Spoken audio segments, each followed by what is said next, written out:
buenos días, mis amados, bendiciones. Gracias por acompañarme una vez más en otro Amaneciendo. Esta semana que nos estamos preparando para el final del año, estamos hablando sobre todo lo que podemos prever. Ayer estuvimos hablando sobre la medicina preventiva, pero hoy yo quiero estar empezando haciendo dos preguntas. ¿Se puede prever la caída? ¿Se puede prever el quebrantamiento? ¿Será que hay procesos en nuestra vida que realmente podemos evitar o saltarnos llegar a esas situaciones difíciles? De eso vamos a estar hablando en este Amaneciendo.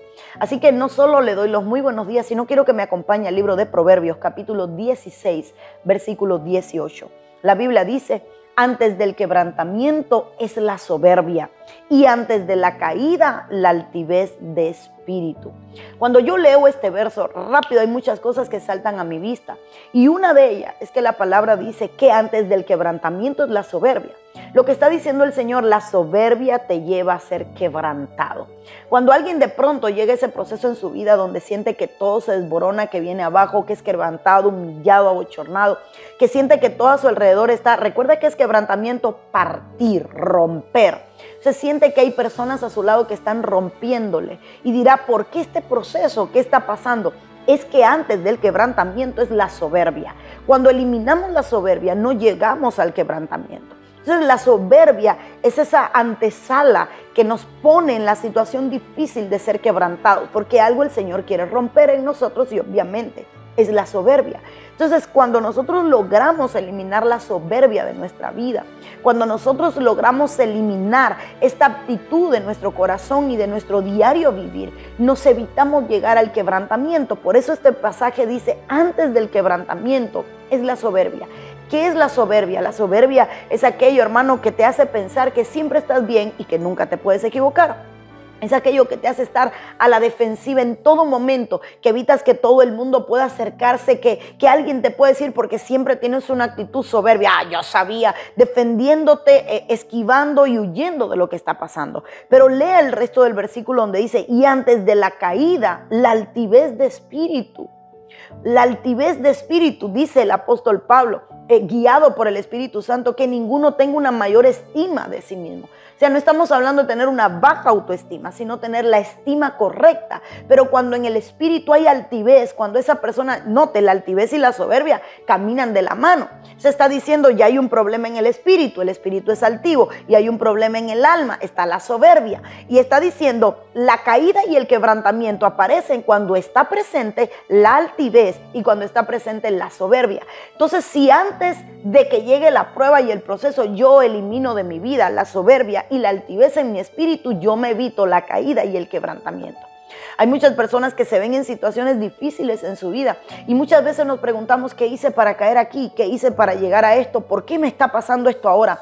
Y la pregunta es: ¿no será que hay en tu vida algo que el Señor quiere eliminar, como la soberbia o la altivez en tu espíritu?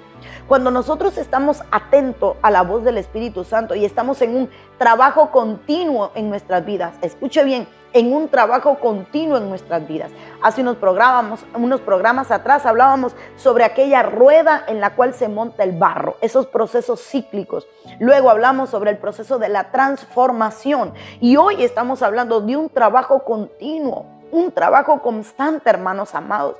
Muchas veces esperamos el quebrantamiento para eliminar la soberbia y esperamos la caída para eliminar la altivez, pero si elimináramos la altivez, si elimináramos la soberbia, no tendríamos que llegar al quebrantamiento ni a la caída.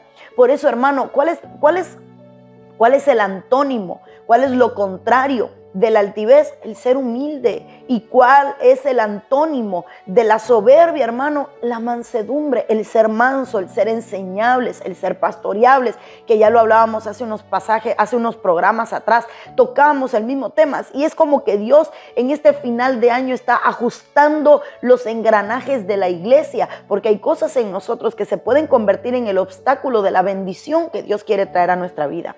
Entonces, hermanos, se puede prever la caída y se puede prever el quebrantamiento en esta área cuando eliminamos de nosotros la altivez y la soberbia. No olvidemos que Sansón tenía una sobreestima de sí mismo. Él creía que su fuerza lo era todo. Él creía que aquello que Dios le había dado era irrevocable, que no lo iba a perder, que su don iba a estar ahí todo el tiempo. Y sí, su don estuvo ahí, su don no se fue, pero de pronto se apagó. Es como aquella llama a la que se le baja la intensidad y de pronto ya no tiene la misma fuerza que antes. Y quizás entendemos cuando el apóstol Pablo le está escribiendo a Timoteo y le dice, aviva la llama que está en ti. ¿Qué te está apagando esa llama? Puede ser que la soberbia y que la altivez nos esté apagando la llama que hay en nuestro espíritu de buscar a Dios. No sea un Sansón, hermano, que solo cuando fue quebrantado en un molino, cuando se vio abandonado, solo, humillado, avergonzado y se quebrantó su soberbia y su altivez, fue que le dijo a un joven, guíame, llévame a las columnas. Fue cuando le dio la mano a alguien para que alguien le condujera, cuando se dejó pastorear, cuando se dejó guiar, cuando se dejó dirigir. Ahí fue cuando el Señor le devolvió su fuerza y le permitió en un día hacer todo lo que no había hecho en toda su vida. Se puede prever la caída y el quebrantamiento, y ese día es hoy. Comienza a trabajar en tu vida. Comienza a trabajar en ti de manera continua. Y yo sé que Dios te va a bendecir. Muchas gracias por acompañarme en este Amaneciendo. Comparte este video con sus amigos y hermanos. Déjame un comentario para saber cómo Dios lo ha bendecido en este final de años con nosotros y preparémonos para lo que el Señor va a hacer. Un abrazo grande. Bendiciones.